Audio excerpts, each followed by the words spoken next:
Saviez-vous qu'avant d'être l'hymne français actuel, la Marseillaise a été un hymne européen ?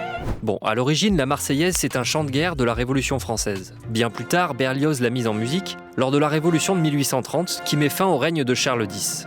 Lors du soulèvement de Dresde en Allemagne, des insurgés contre le roi l'entonnent sur les barricades en signe de ralliement.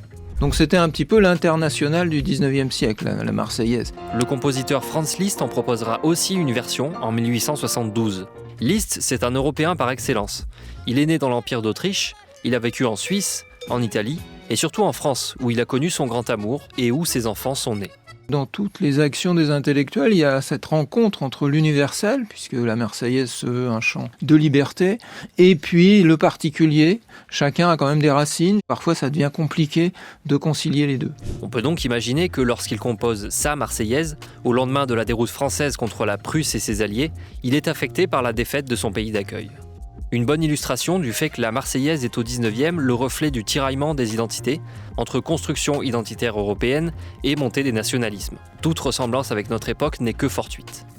La musique circule et elle peut être utilisée à toutes sortes de fins, des fins universalistes et puis aussi des fins très nationalistes quand ça devient des hymnes ou quand ça devient des marches militaires pour mobiliser les gens contre d'autres adversaires.